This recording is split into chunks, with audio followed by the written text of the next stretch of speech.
중입니다. 우선 대통령이 증세에 대한 개념 정의가 잘못되어 있는 거죠. 네. 그러니까 증세는 세금 부담이 늘어나면 증세입니다. 그런데 지금 그 정부도 그렇고 청와대의 이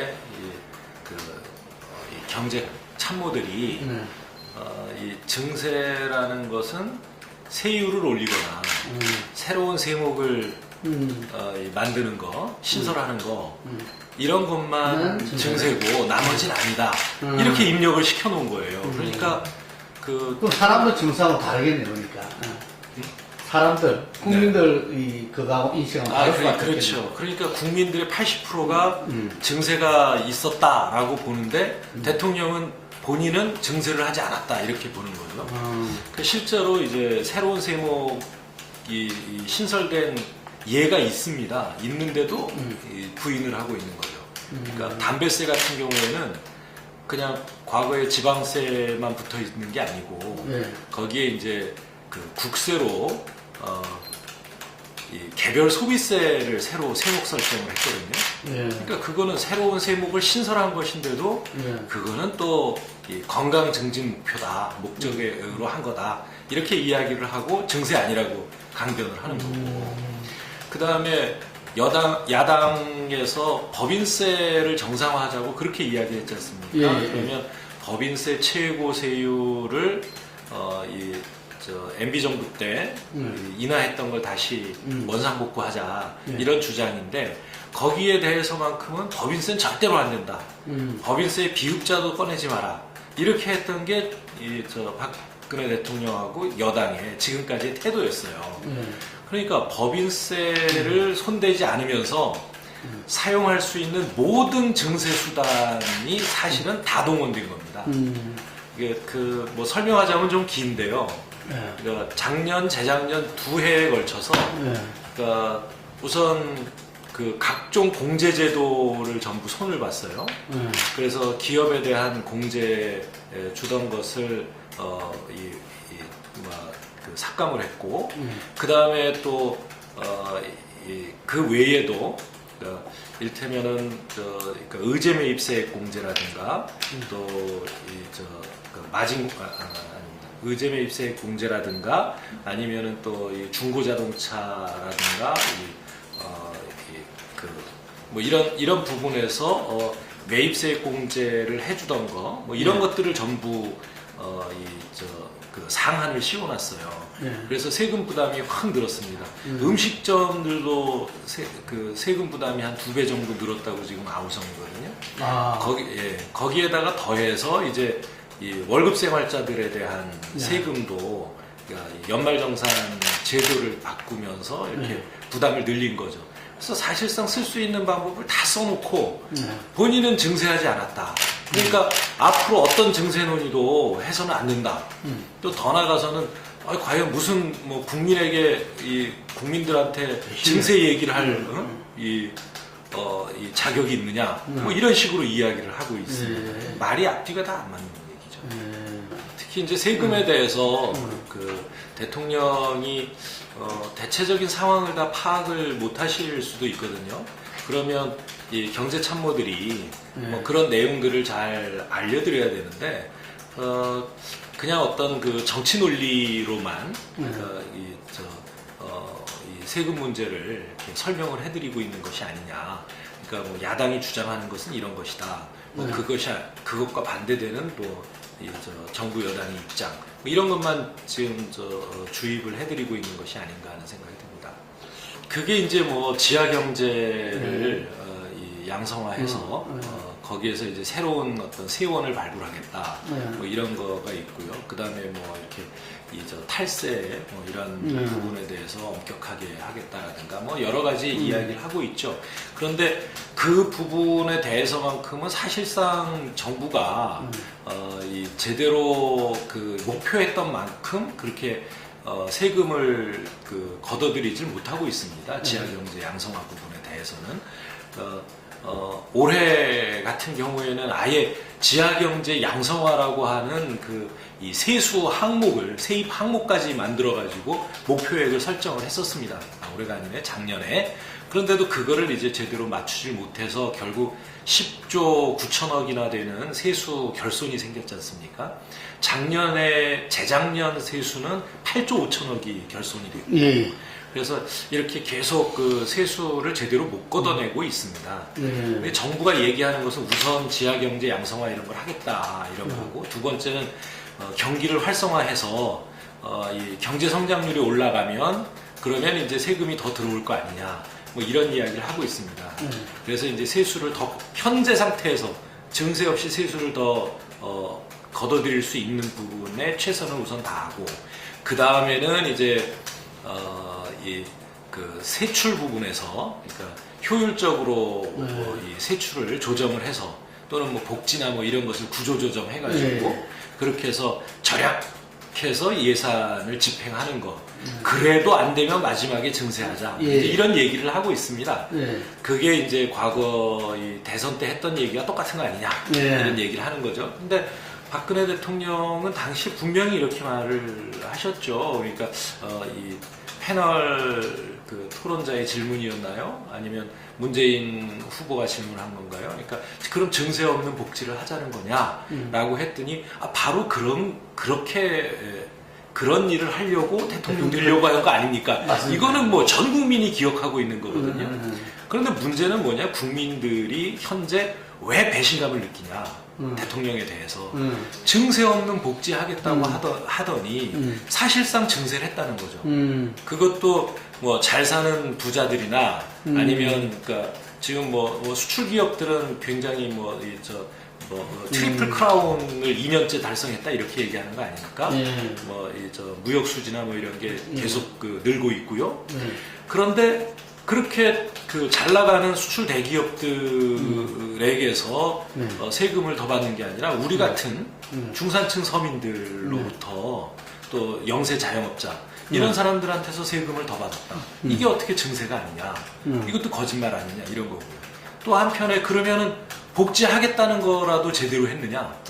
그것도 아닌 것이죠. 그러니까 지금 그 무상 보육 이것도 국세에서 이 절반만 내놓고 나머지는 전부 지방자치단체에다가 떠넘긴 거 아닙니까? 그렇게 해놨죠. 그 다음에 기초연금 20만 원 전 국민에게 주겠다라는 것도 결국 70%, 그리고 70%에 대해서도 20만 원 준 게 아니라 10만 원부터 20만 원까지 차등해가지고 결국 이런저런 복지 약속했던 거, 또 의료보험, 그러니까 건강보험 보장을 더 해주겠다, 늘려주겠다, 이렇게 했던 거, 4대 중증 질환에 대한 거, 이런 것도 지금 제대로 못 지키고 있지 않습니까? 그러니까 하겠다고 하는 것은 제대로 안 하고, 안 하겠다고 하던 거는 오히려 더해서 우리한테 부담을 더 주고 있다. 이런 것이죠. 그런데 대한 배신감이 결국은 요즘 대통령의 어떤 이 국정 지지도 하락, 이런 것으로 나타나고 있다, 이렇게 생각합니다. 그래서 사실 이제 우리나라의 복지 수준을 그렇게 주관적으로 판단하면 안 되거든요. 그러니까 객관적으로 봐야 되는 겁니다. 우선 이제 OECD의 이 기준으로 놓고 보면 우리나라의 GDP 중에 복지 지출 비율이 한 10% 정도밖에 안 됩니다. 근데 OECD 평균이 21%거든요. 그러니까 굉장히 절반도 안 되는, 평균의 절반도 안 되는 그런 수준이고요. 이런 게 어떤 결과를 낳았냐 하면, 일테면 세금이라든가 이런 조세의 어떤 이 빈곤율 개선 효과, 그러니까 세후에 어떤 빈곤율이 좀 개선이 돼야 되는데, 그게 불과 한 3, 4% 정도밖에 안 돼요. 그러니까 다른 나라들은 한 20% 정도가 넘습니다. 그러니까 이 조세의 어떤 그러니까 소득 재분배 효과라고 하는 게 전혀 없는, 전혀 없다시피 한 그런 나라인 거죠. 그러다 보니까 우리나라가 이제 우선 최저 생계비에도 못 미치는 생활을 하는 사람들이 굉장히 많이 늘어나고 있습니다. 그러니까 최저 임금에 미달하는 소득을 가진 세대가 지금 약 한 200만 세대 정도까지 이렇게 그 육박을 하고 있고요. 그런 문제. 그 다음에 또 한편에 이제 그 주로 복지 정책으로 많이 도움을 줘야 되는 노인 계층들 있지 않습니까? 예. 그러니까 노인 빈곤율이 48%입니다.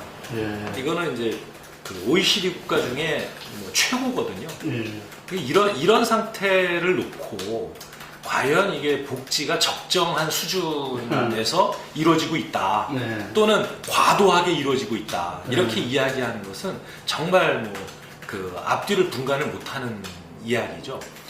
그리고 이제 또 한 가지는 뭐냐 하면 그 우리도 마찬가지고 요즘 이제 그 유럽 국가들도 마찬가지고요. 대개의 이제 나라들이 어떤 어려움을 당하고 있냐면은 저출산, 고령화, 그 다음에 저물가, 저성장 뭐 이런 것입니다. 우리도 잠재 성장률이 3%대로 떨어졌고, 그 다음에 이제 뭐 재작년 같은 경우에는 우리도 2%대 성장을 한 적도 있습니다. 이런 상황에서 사실 어떻게 하면 그 성장률을 높일 것인가라고 하는 게 모든 정부들의 고민이거든요. 근데 우리나라의 경제 구조를 놓고 보면 이 수출 부문, 소위 말해서 수출 대기업, 재벌 이런 쪽은 아까 말씀드린 것처럼 굉장히 수익을 내고 있습니다.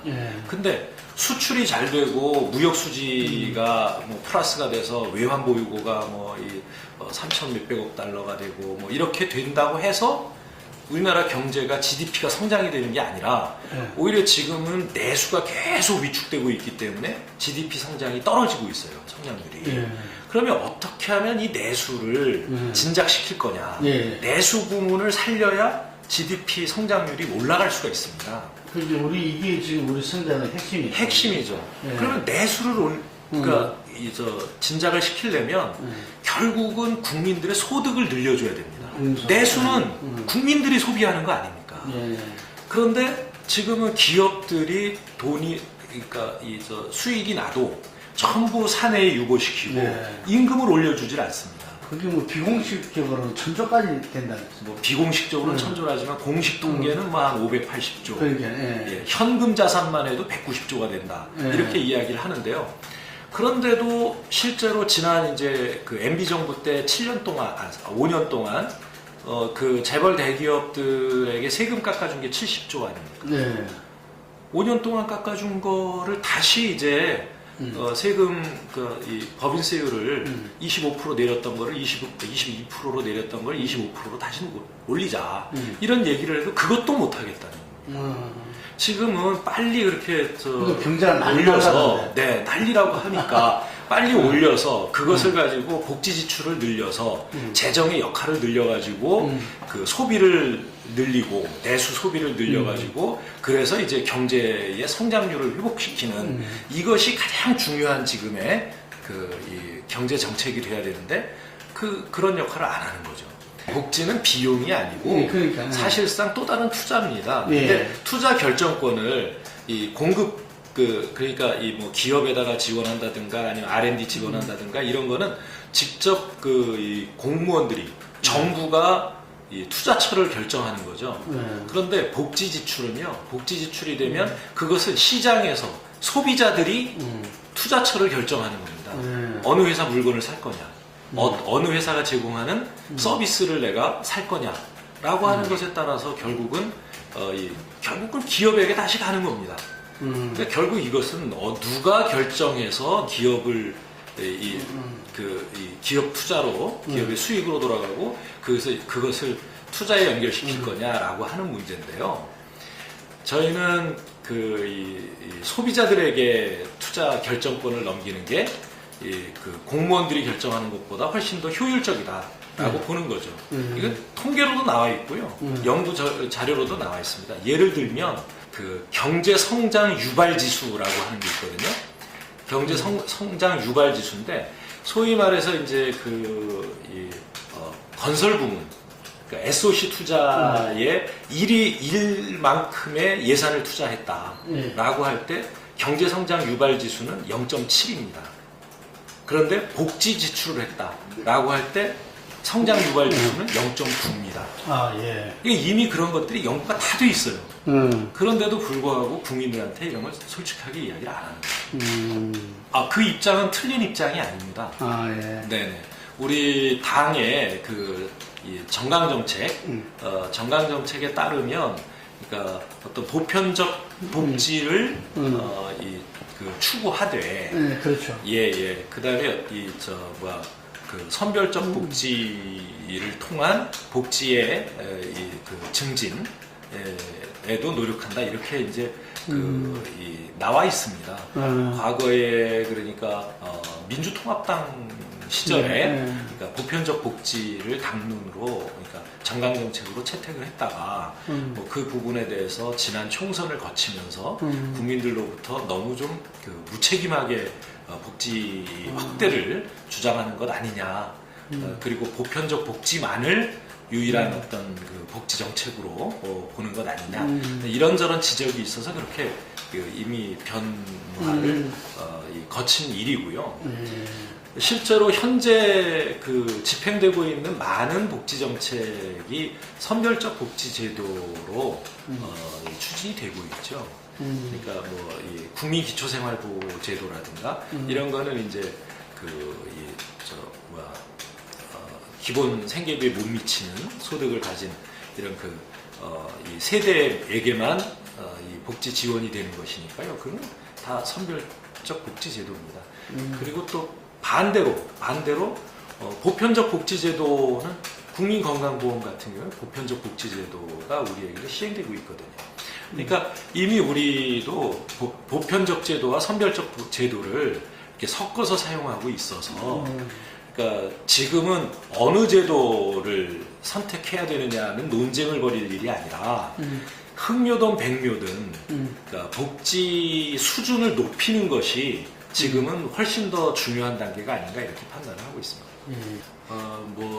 흐뭇하기도 하지만 또 한편에서는 아직 다음 총선까지 시간이 많이 남아 있는데 이것을 또 어떻게 잘 관리해야 되나 그런 데 대한 걱정도 한편에 있는 것이 사실이죠. 사실 국민들이 바라는 것 물론 이제 좋은 정책이 만들어지고 또 정치가 경제도 살리고 다 모든 걸 다 충족시키면 얼마나 좋겠습니까만은 그것뿐만 아니라 이를테면 정치가 이제는 좀 일상 속에서 편안하게 볼 수 있는 뭐라 그럴까요? 정상적인 정치, 이렇게 정치가 정상화되는 것, 이런 것들을 좀 기대하고 계신 건 아닌가 하는 생각을 해봅니다. 사실 이렇게 오랜 이 독재 정권에서부터 최근에 이르기까지, 독재 정권 시절에는 이렇게 민주화 투쟁, 민주냐 반민주냐 이렇게 싸움을 계속 해왔고요. 그 다음에 또 이 민주정부 10년 동안은 오히려 역으로 또 그러니까 이 구여권이 그러니까 정권을 잃어버린 야당이 그야말로 여당에 대한 극단적인 발목 잡기 이런 게 심했죠. 그 다음에 다시 MB 정부에서부터는 민생 후퇴 또 민주주의 후퇴 이런 문제들 때문에 정치권이 편한 날이 없었지 않습니까? 이제는 좀 더 이렇게 국민이 편하게 정치를 보고 또 거기에 따라서 또 선택을 하는 그런 정치를 원하는 것 아닌가 생각합니다. 그렇습니다. 예. 네.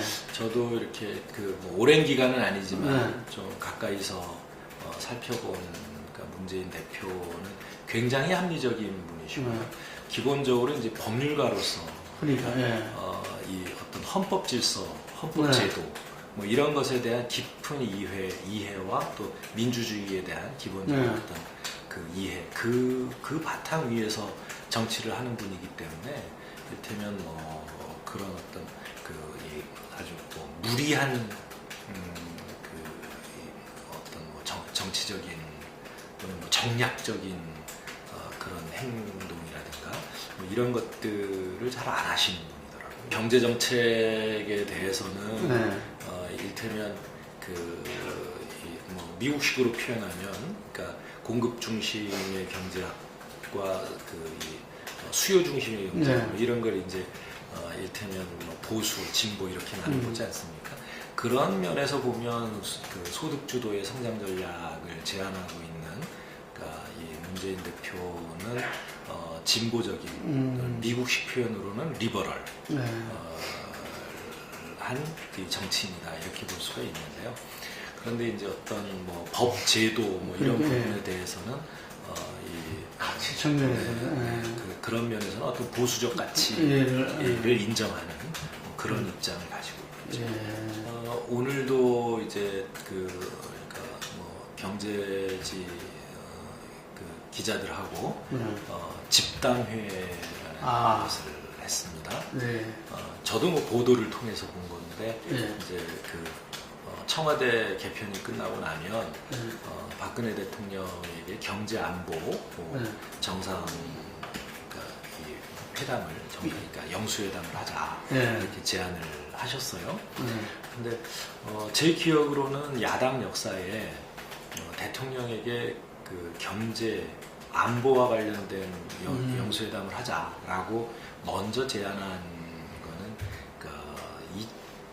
1997년도 97년도에 96년도군요. 1996년도에 새정치국민회의 그 대표였던 김대중 대통령, 전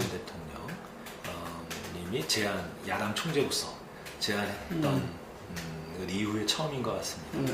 거기에다가 이제 우리가 경제정당을 표방하겠다, 경제정당이 되겠다라고 선언한 것은 뭐 처음인 것은. 그러니까 그동안 경제뿐만 아니라 뭐 정치, 안보, 외교 뭐 이런 또는 이제 뭐 복지라든가 노동, 사회 뭐 이런 부분에 대해서 굉장히 많은 전문가들과, 그러니까 대선 이후에 쉬질 않으셨어요.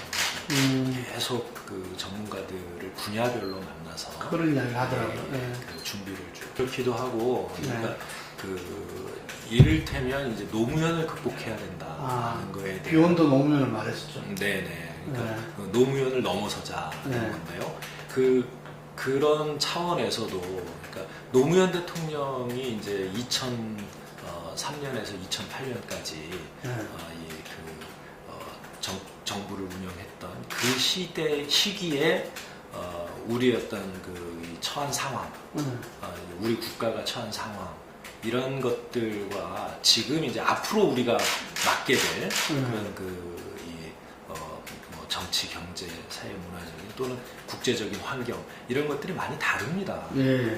그래서 그런 환경에 맞는 이 정책 대안을 가져야 된다고 하는 이 면에서 다른 면의 준비를 해오신 거죠. 원래 탕평이라고 하는 것이 이제 어느 특정 그룹을 그러니까 배제하는 것이 탕평이 아니라 고루 갖추는 것이 그런 것이고요. 그 다음에 과거에 이제 경선할 때 어떤 말씀하셨냐면 오히려 친노인 사람들이 불이익받게 하겠다, 이런 말씀도 하셨는데 그거 사실 이제 요즘 뭐 수석부총장 놓고 이런저런 말들이 좀 있었습니다. 그런데 과거 같으면 탕평을 하더라도 사무총장은 대표 사람 뭐 이런 것이죠. 근데 사무총장을 대표 사람이 아닌 사람으로 하고 그 밑에 수석부총장을 대표 사람으로 임명하겠다라고 하면 제가 볼 때는 그것도 하나의 작기는 하겠지만 불이익이라고 봐야 되지 않을까 싶습니다. 구체적인 그러니까 정책의 형태로는 이제 앞으로 하나하나 이제 발표를 하게 될 것입니다. 왜냐하면 이제 소득주도 성장이 그 정책이 가지고 있는 기본 정신과 원리 뭐 이런 것들은 이제 아까 제가 쭉 설명을 해드렸거든요. 이제 그런 것에 따라서 이를테면 기업의 임금 수준을 어떻게 높여갈 것이냐, 그러니까 어떤 최저 생계비를 임금을 상향시켜 나가는 방법. 그 다음에 또 이제 최저임금을 전당대에서도 많이 이야기 나왔죠. 예, 그렇죠. 지금은 이제 최저임금 수준이 뭐 2인 가족 최저생계비 정도에 그치고 있습니다. 근데 이 최저생계비는 또 그러니까 최저임금은 이제 기업의 임금의 기준이 되는 거고요. 최저생계비는 이제 각종 복지 지원의 기준이 되는 건데 두 개가 지금 다 낮습니다. 그래서 현재 그 1인 가족들 중에 그러니까 최저생계비 그러니까 그 빈곤 상태에 빠져 있는 비율이 한 40% 정도가 될 정도로 그래서 이런 문제들을 하나하나 이제 정책으로 내놓게 될 것이고요. 네, 뭐 그런 것과 아울러서 이제 어떤 뭐 재원 마련이라든가 뭐 이런 것에 대한 대책도 함께 내놓습니다. 특히 우리 정치에서 최근처럼 이제 그 세금 문제, 그다음에 어떤 그 정부의 복지 서비스에 관한 문제를 이렇게 정면으로 다룬 적이 없거든요.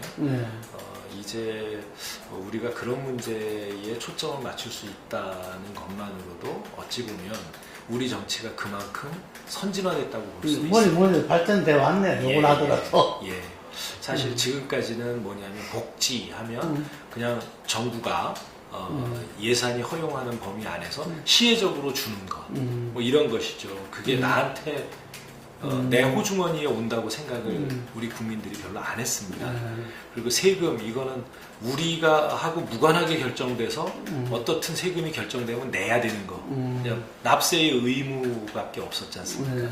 근데 요즘에 이것을 보면서 이게 세금이 결정되는 과정에 국민들이 세밀히 들여다보고 이제는 그러니까 그때 참여해야 되겠다라고 하는 이 자각을 하기 시작한 거죠. 모든 선진국들은 보면 이렇게 복지 제도라든가 또는 그러니까 납세, 세금 문제 이런 문제에 대해서는 그냥 정치권에 맡겨놓지 않습니다. 그러니까 정치의 여야뿐만 아니라 일반 국민들, 전문가들 이런 사람들이 다 모여서 일종의 그 사회적 합의를 이뤄내고 그 사회적 합의를 토대로 해서 이제 세금 수준, 복지 수준을 결정하게 되죠. 그렇게 되면 내가 결정한 세금이니까 그 세금에 대해서 아깝게 생각하지 않고 그 결정을 할 때는 이 세금이 가서 나에게 어떻게 쓰여지는가를 확인하고 결정한 것이니까 그것을 기대하게 됩니다. 국민 여러분 얼마나 힘드십니까? 믿었던 정부로부터 증세의 폭탄이 돌아왔고요. 또 국민의 중산층 서민의 어려움에 대해서 정부가 그 대책을 제대로 못 내놓고 있습니다. 저희 비록 야당이지만 경제 정당이 되겠다라고 표방했습니다. 국민 여러분들이 좀 더 편안하게 이 생활을 해나가실 수 있도록 저희가 가지고 있는 모든 실력과 열정을 쏟아서 경제 정책 개발을 하고 또 그것이 현실화돼서 국민 여러분에게 조금이라도 도움이 될 수 있도록 최선을 다하겠습니다. 앞으로 더욱 열심히 하는 모습으로 국민 여러분께 보답하겠습니다. 감사합니다. 네.